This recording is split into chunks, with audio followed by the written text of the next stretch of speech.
Dear listeners, thank you for being here.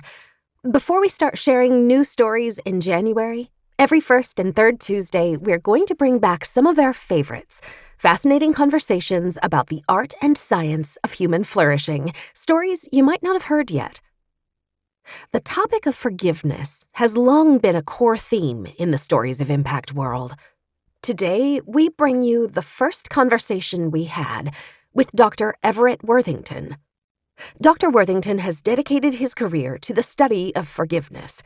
And in this episode, he shares his pioneering REACH forgiveness method.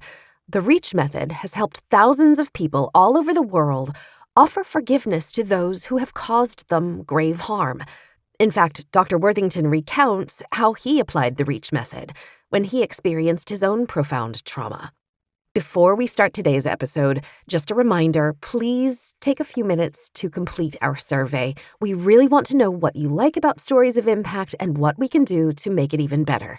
The link is in the show notes. And now, the Stories of Impact podcast.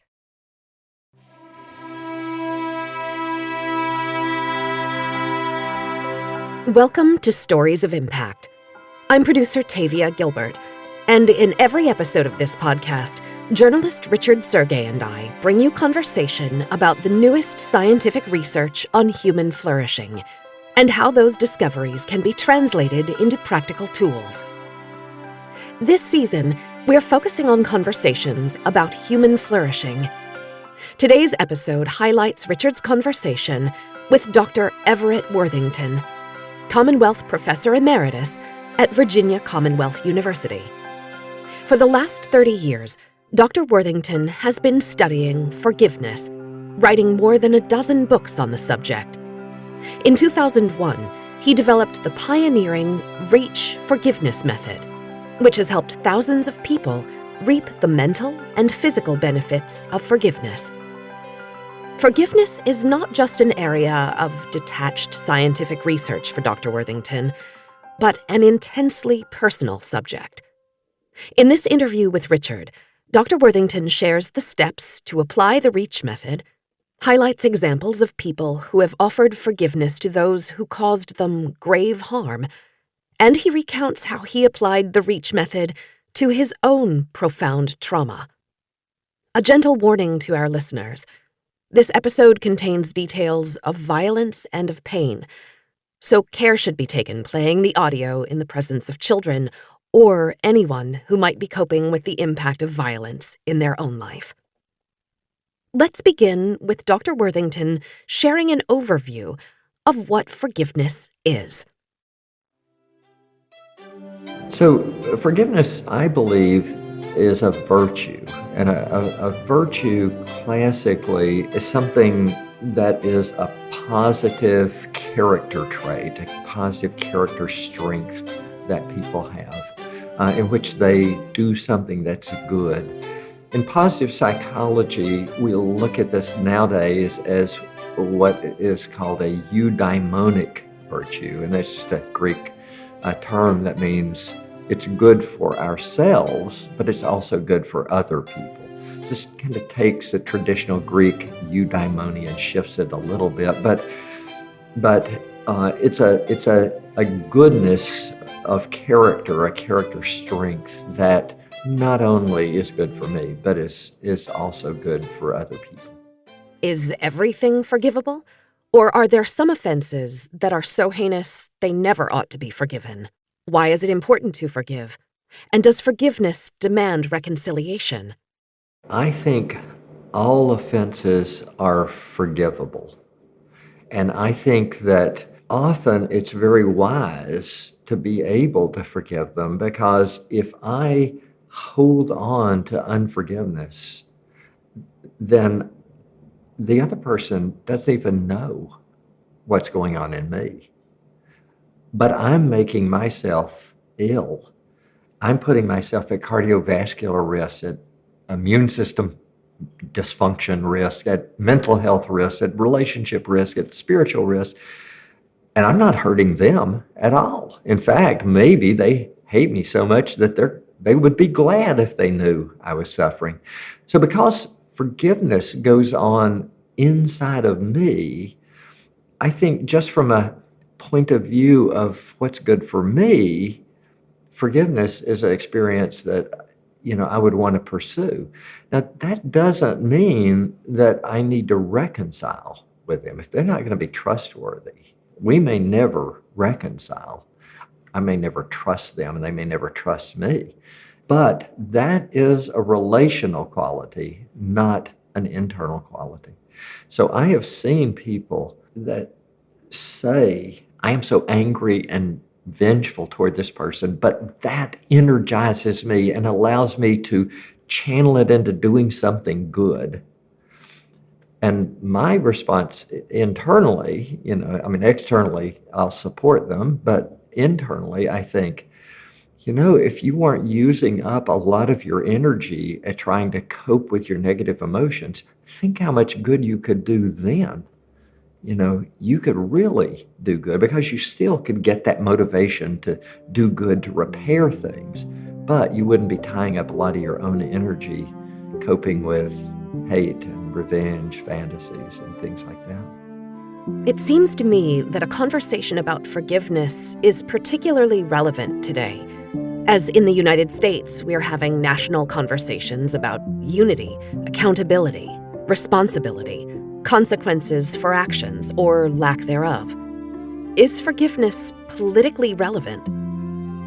Politically, it seems like we just have wedges drawn between any two people with different views, and that this seems to drive people further apart.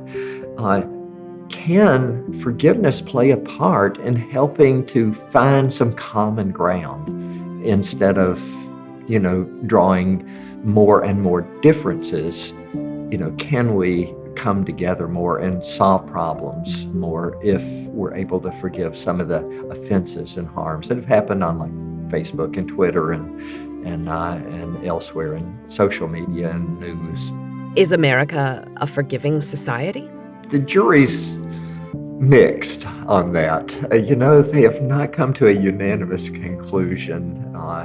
I think there are places in society, such as that Amish community that forgave, such as the South Carolina church, and individuals that stand out. And yet, it certainly doesn't seem like it characterizes the whole society. I think we have, like any pluralistic society, we have a bell curve, and we have some people that would never forgive, and we have others that will forgive anything. And most of us are someplace in the middle.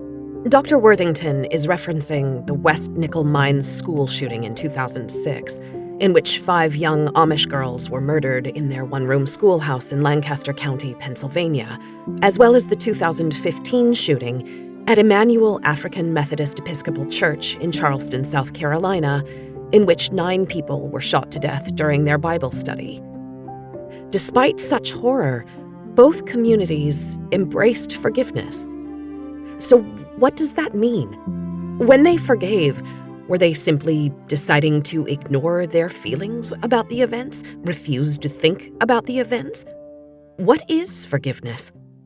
So I define forgiveness as 2 different experiences. So one of those is making a decision about how you intend to act towards someone who's harmed you or offended you, how you intend to act in the future. You say, I'm not going to get even with them. I'm not going to get revenge on them. I am going to treat them as a valued and valuable person. So even if the person is not alive, I can still say, well, if they were alive, I would treat them in a different way. So I can make this decision about how I would like to act in the future. That's called decisional forgiveness. But I can make a decision to forgive someone and still feel enormous resentment and bitterness and hostility every time I think about it. So that must suggest that there's a second type of forgiveness that we call emotional forgiveness. And this is when I replace negative, unforgiving emotions with positive, other-oriented emotions. So what tends to happen is I erode away the negative at first, And if it's a stranger that I'm talking about or someone that I don't really want to continue my interaction with, I'm pretty good with just getting rid of the negative. But if it's my partner or a valued friend, I'm not really good with stopping at neutrality. I want to get back to a net positive feeling toward them. So that's emotional forgiveness, that titration, dissolving of the negativity into positivity. So, how does someone go about creating or activating or inviting forgiveness? Decisional forgiveness and emotional forgiveness are actually separate processes. They have some relationship to each other, but they're not joined at the hip. So making a decision to forgive is actually fairly straightforward, although people don't want to do that often, and they will struggle with, getting the motivation to make that decision to forgive. Emotional forgiveness, well, of course, most people want to have a sense of peace after they've been offended. So they want to do that, but emotions are unruly and don't obey our wishes as much as decisions do. And so that requires usually some kind of process in which they have experiences that change their emotional valence toward the person. Should we hold ourselves and others to the expectation of forgiveness? Not everyone has to forgive, of course, and so there are people that just don't want to go there because it's too early or that's not in their value system. But as a psychologist, what I want to do to help them make a decision is to help them explore what their motives are and what kind of costs that's enacting on them. So we know that unforgiveness really does have a lot of costs. It has mental health costs. It has physical health costs in the long run. It has relationship costs, and it has spiritual costs. And so if they explore these costs, often they'll want to make a decision, and because they can make a decision without as much rigmarole as an emotional change, then they often will be able to make that decision. Emotional forgiveness, though, is usually a longer process. And if I'm working with a person in counseling and they really want to spend the time on reaching emotional forgiveness, then it's pretty much going to be about a 6, 7, 8 hour, depending on the hurt and offense they're dealing with. But it's going to take a time because they have to have experiences where they can see things from the point of view of the person who hurt them. Or even if they can't, if they just say, I cannot empathize with a person who hurts me like this, maybe they can say, but I feel sorry for him or her for doing this. And so sympathy ends up being a replacement emotion, or compassion toward the person. Like, I think they need help with this, and I wish I could help them. Or even love. The person might draw on some kind of unselfish, altruistic love or romantic love in a couple relationship.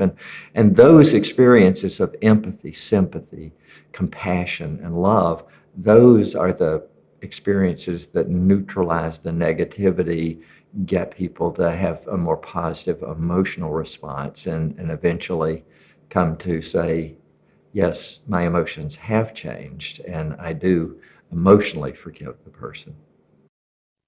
Is there a cost to not forgiving? There are a number of health effects for holding unforgiveness toward a person or about an event. Unforgiveness is a stress response.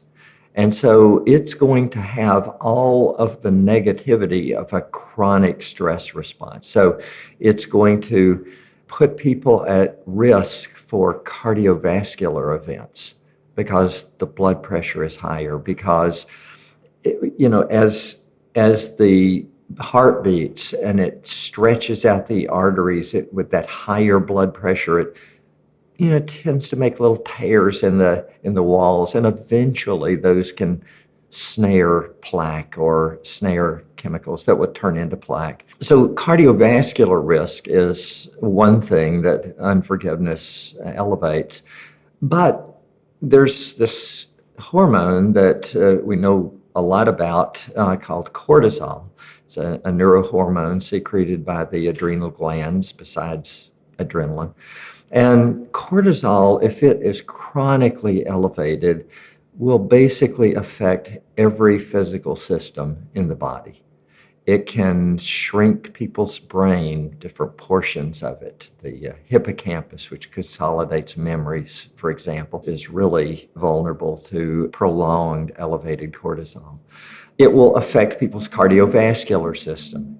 It will affect people's gastrointestinal tract, and they can have colitis and ulcers and things like that. It will affect their sexual and reproductive system. Basically, elevated cortisol, if it's kept at an elevated level for a long time, it's better if we get a chance to not elevate it because it can have a lot of pernicious physical health effects. In terms of mental health effects of unforgiveness, really, I think a lot of that comes through rumination that goes along with unforgiveness. So rumination is playing bad events over and over in the mind. And the more people ruminate, the more they keep their stress response elevated. And also, rumination has just been shown in lots of research to be what I like to think of as the universal bad boy of mental health. It is implicated in anger disorders, in depression, in anxiety disorders, in obsessive compulsive disorders, in post-traumatic stress disorders, in some psychosomatic disorders. So rumination really can affect people's mental health in many different ways. And I think, as long as people are feeling unforgiving, they tend to keep bringing this up in the late show of the mind. There are relationship effects also of unforgiveness. If I'm holding a grudge toward someone, clearly I don't respond in as positive a way toward them. Also, there's a theory in positive psychology called the broaden and build theory of positive emotions and positive reactions, that positivity tends to widen our perspective and open us to things. And not having that positive response can shut down on a lot of possibilities that relationships have. So people tend to have more negative interactions in the relationship and fewer positive interactions. In a spiritual sense, often when people feel unforgiving, they feel out of sorts with what they feel is sacred. When Dr. Worthington refers to feeling out of sorts with what is sacred, does he mean to imply that forgiveness is for people who have an active religious practice? Is satisfying the expectations of a religion the core motivation behind forgiveness? If they hold God as sacred or the church, they feel like this unforgiveness is a sin that puts them out of sorts with God or with the church. But if they hold, say, humanity as sacred, they feel, well, this person's done this crime against humanity, and so I feel as long as I hold on to this negativity, I feel out of sorts with that unity with humanity, or with nature, a crime against nature. So people hold different things to be sacred that we call spirituality, closeness or connection with that which people hold to be sacred. And unforgiveness tends to put people out of joint with the things that they hold sacred. So what do we know already about forgiveness? What has Dr. Worthington learned in his long career focusing on forgiveness? I think at this point we really understand quite a bit about forgiveness. I think there are over 4,000 scientific articles that have accumulated on forgiveness, starting really with seriousness when the John Templeton Foundation funded a requests for proposals in 1998. And I would say we have come an enormous way in understanding forgiveness. And it's incredible for me to see. We know a lot about it. And of course, science being what it is, the things that we've studied have revealed that, on the other hand, we don't know as much about it as we would like to know. Dr. Worthington is the writer of the Handbook on Forgiveness, first published in 2005 and updated with a second edition in 2020. What has changed in the 15 years between editions of the Handbook on Forgiveness? In the first edition, it was all about the internal experience of forgiveness. And we knew a lot about that, but we didn't pay much attention to the social context that forgiveness might or might not be happening in.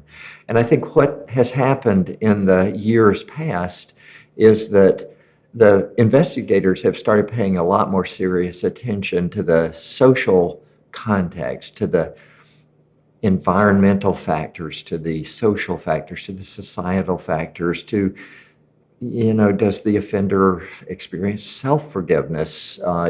Because seeing an offender struggle that they can't forgive themselves actually helps people forgive more.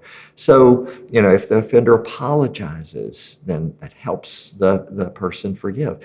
So, looking back, it makes me want to go, duh, why didn't we see that before? But, science gets us there eventually. And so that's been really a focus in the last, I'd say, 7 or 8 years. And I think that's where it's going more in the future. Dr. Worthington has developed the REACH forgiveness model, which he offers in one-on-one counseling as well as in a workbook format. And he's on a mission to gauge the impact of helping people forgive by offering them an accessible, 2 hours at a time, do-it-yourself process.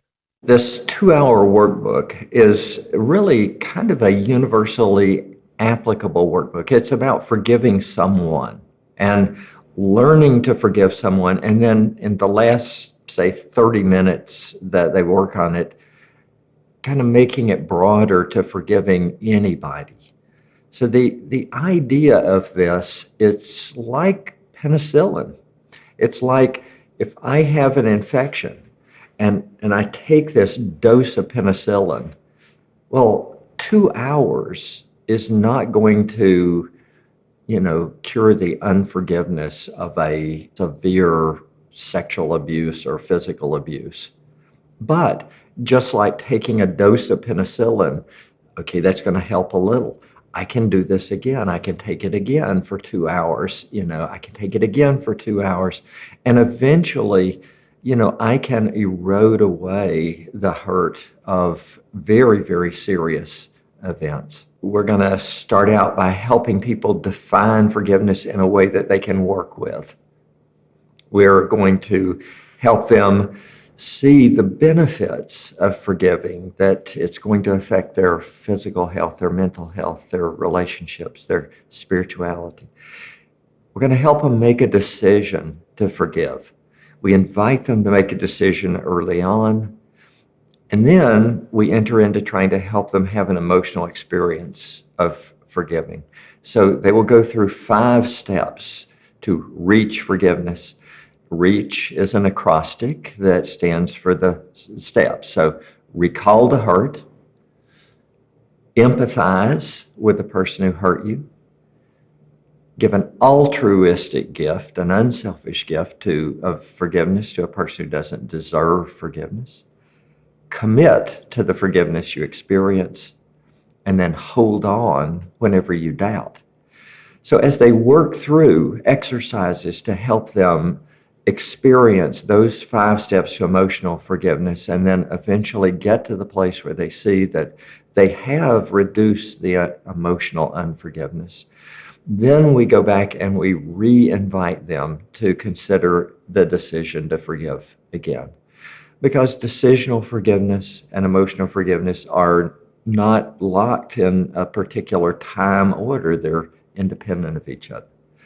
And then the very last part, we get them to apply this REACH forgiveness model again and again to different people and events in their life that are troublesome, so that it broadens out the application and they can feel like that they're not only able to forgive a particular event, but they are becoming a more forgiving person and building that virtue into their life. But what about forgiving enormous society-wide wrongs? Is Dr. Worthington encouraging people to forgive even those offenses that affect millions of people at a time? Is that desirable? Is it realistic? Some of the outstanding examples of forgiveness really happened in South Africa.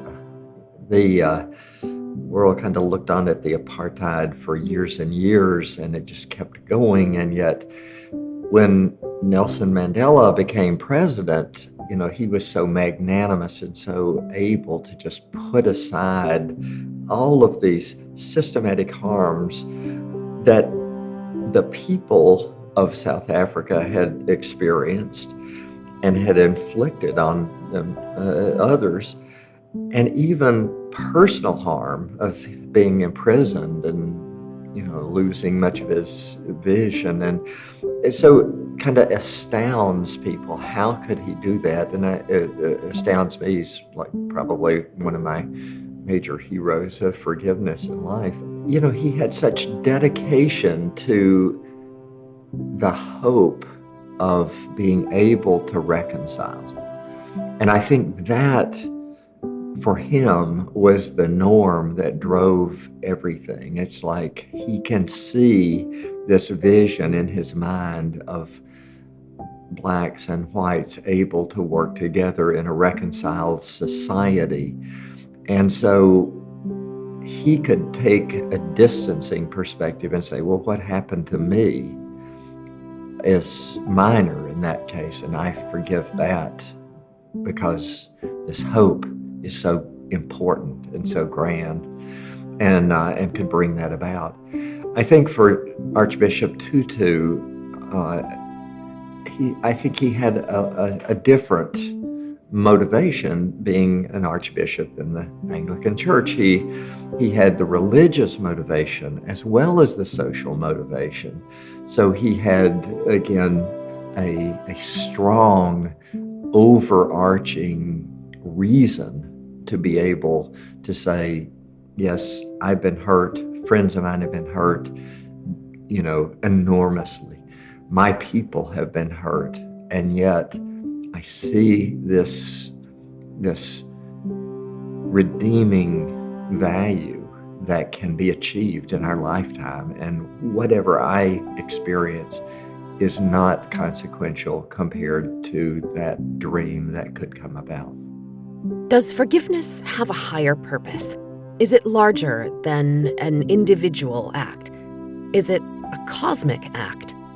I think, personally, I think there is a higher purpose, and that,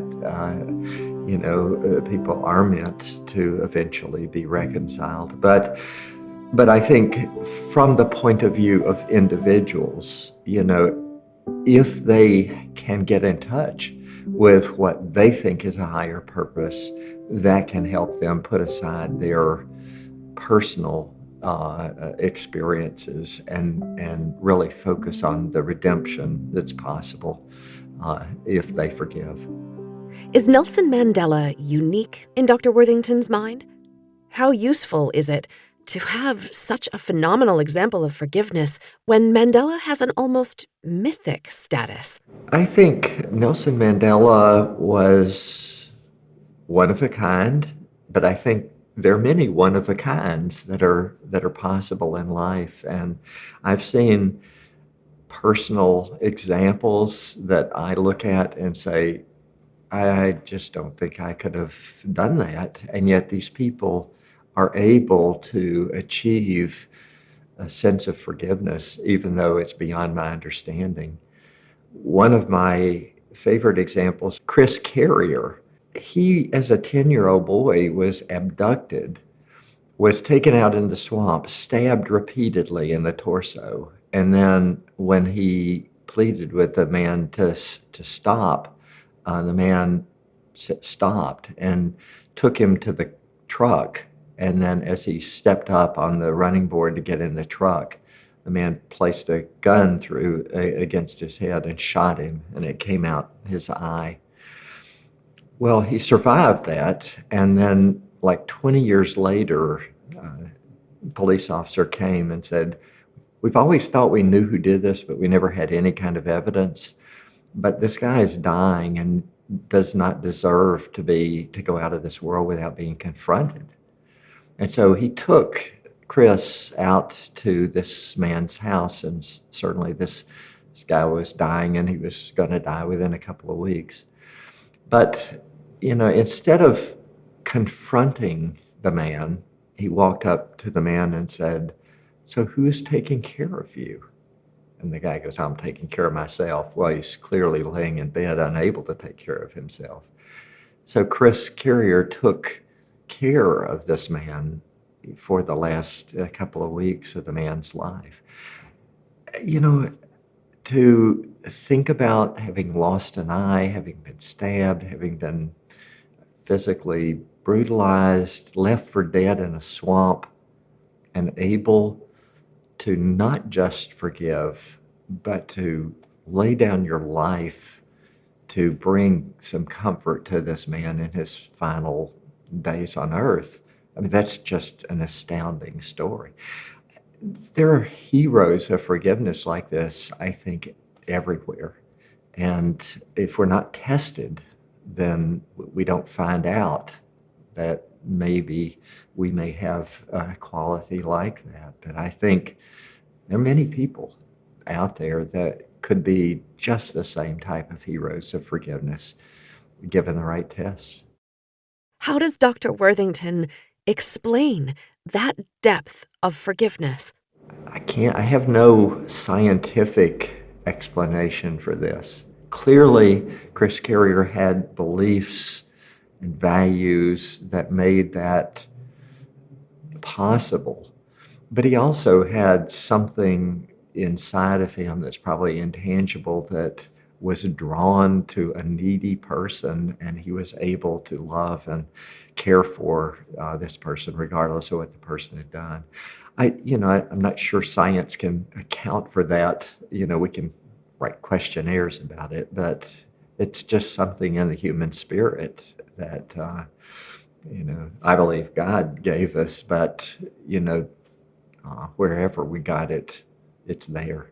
But it always is surprising when somebody goes above and beyond what you expect and is able to forgive something that seems to an outsider almost unforgivable. We don't know what went on in their minds. All we see is their behavior. And sometimes if we have trouble getting on into their minds, we have trouble seeing it from their point of view.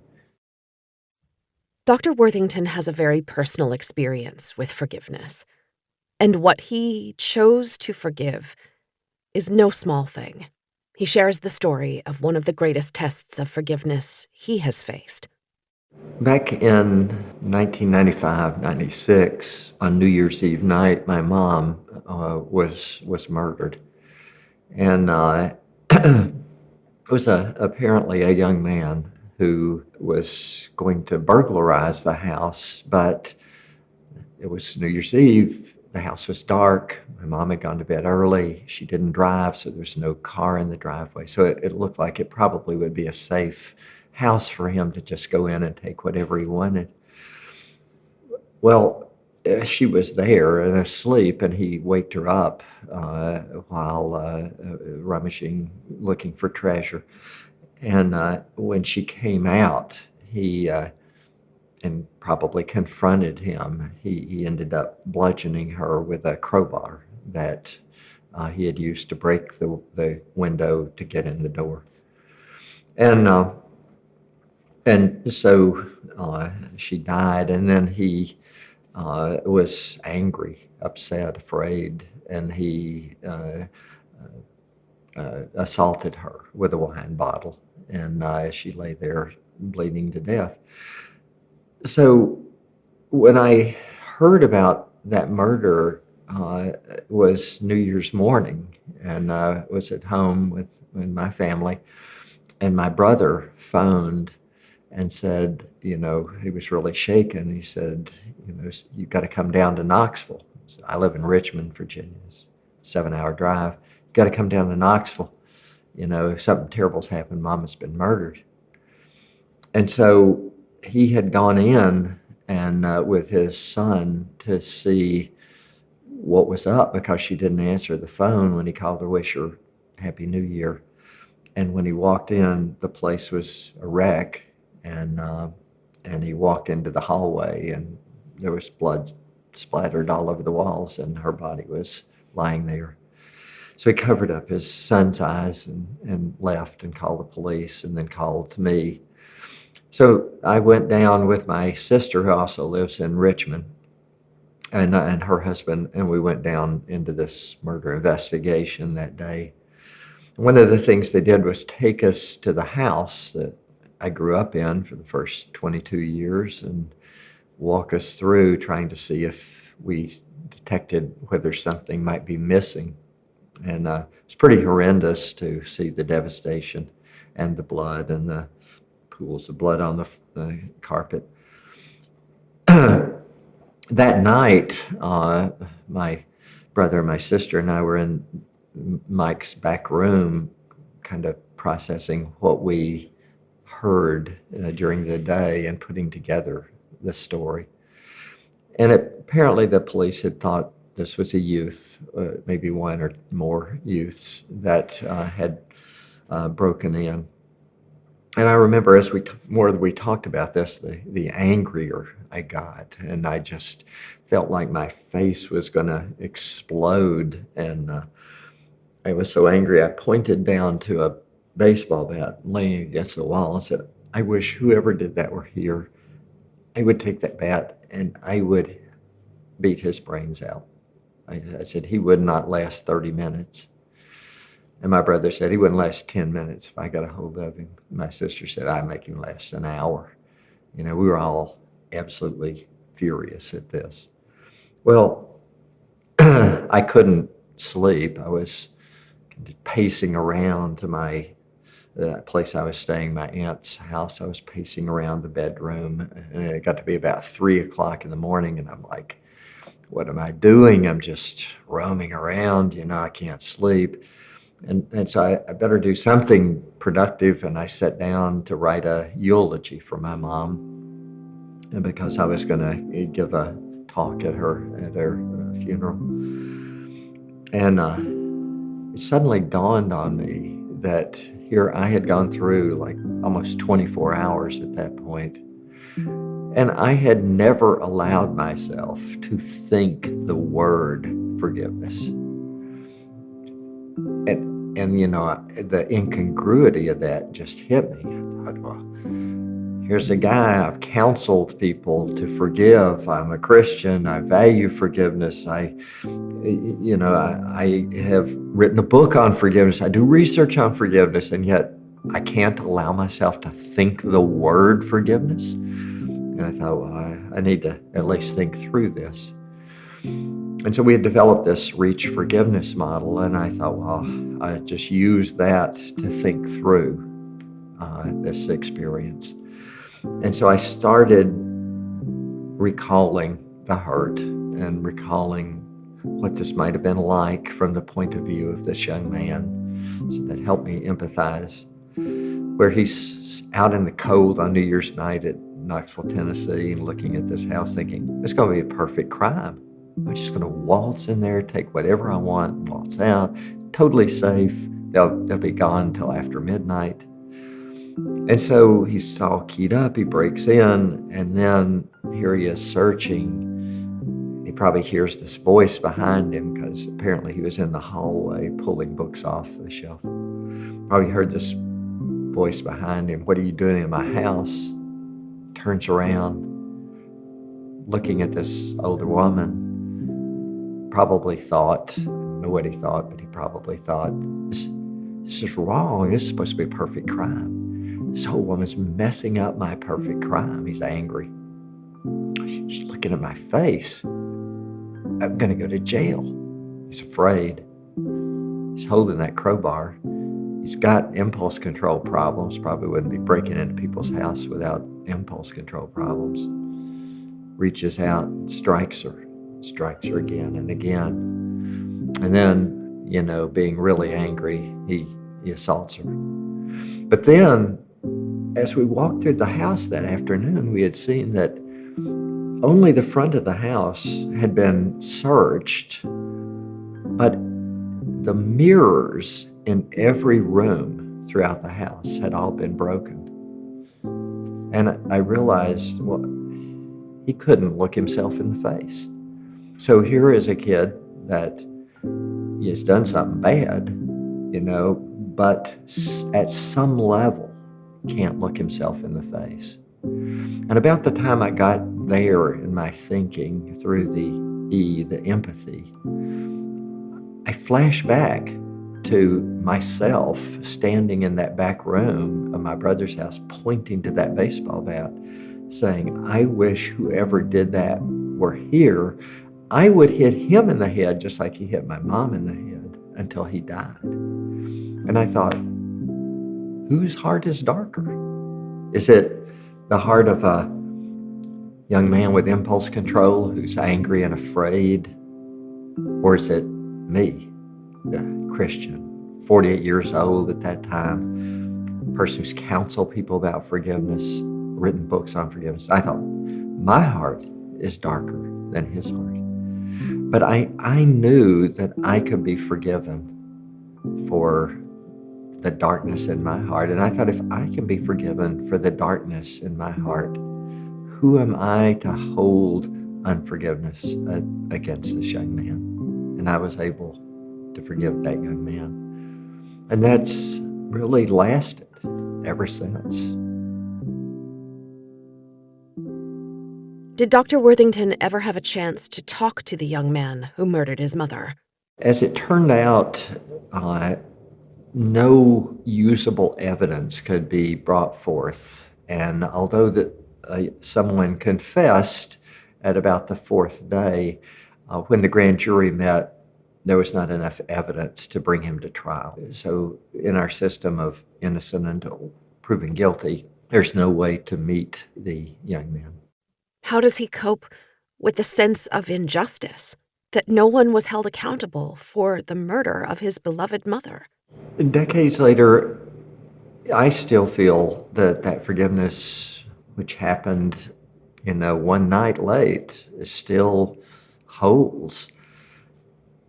I had a few moments toward the police about the way that the evidence was handled that ended up making justice not being able to happen. But that didn't affect my forgiveness of the young man. That was another issue I worked through with the police. So the forgiveness that I was able to give this young man, of course, happened inside of me, and he really doesn't know about that. There is a big difference between saying I forgive you and forgiving someone. So forgiveness happens inside our skin. Some people say, how can you forgive this young man? This is, you must be some kind of super forgiver. And I go, well, I think anyone could forgive given the right circumstances. And, I don't have some kind of special gift of forgiveness. I take Dr. Worthington's words to heart. He may not have a special kind of forgiveness, but he clearly has profound forgiveness. His story is incredibly difficult to listen to, as is the story of Chris Carrier, as is recalling the faith communities suffering the trauma of mass shootings. What is so significant to me is that Dr. Worthington suffered such an anguishing loss, compounded by the injustice of an investigation that failed to hold his mother's murderer accountable. And even that outrage didn't shake his ability to find a deep sense of sustained forgiveness for the perpetrator of that vicious crime. If it is forgiveness that will allow individuals, families, communities, and nations to heal. I hope you'll be inspired to seek out Dr. Worthington's lifetime of work around forgiveness so that you can release anything that holds you hostage to the past and keeps you from finding the peace that he has so remarkably achieved. What a gift the freedom of forgiveness offers us all. We'll link to the Reach Forgiveness model in the show notes so you can check out how to apply it in your own life. My friends, we have come to the end of the Stories of Impact podcast, so we don't have another episode to preview. Richard and I and our whole team have loved working on this project, telling diverse stories about curiosity and human virtues. We hope you have enjoyed the episodes as well. If we have an opportunity to return to the subject of human flourishing, bringing you voices from around the globe from innovative thinkers who are translating their research into practical tools for flourishing, we will be absolutely delighted. It has been a true honor and a great pleasure to spend these hours with you. Thank you so much for listening. For more stories and videos, please visit storiesofimpact.org. This has been the Stories of Impact podcast with Richard Sergay and Tavia Gilbert. This episode written and produced by Talkbox and Tavia Gilbert. Associate producer Katie Flood. Music by Alexander Filipiak. Mix and master by Kayla Elrod. Executive producer Michelle Cobb. The Stories of Impact podcast is generously supported by Templeton World Charity Foundation.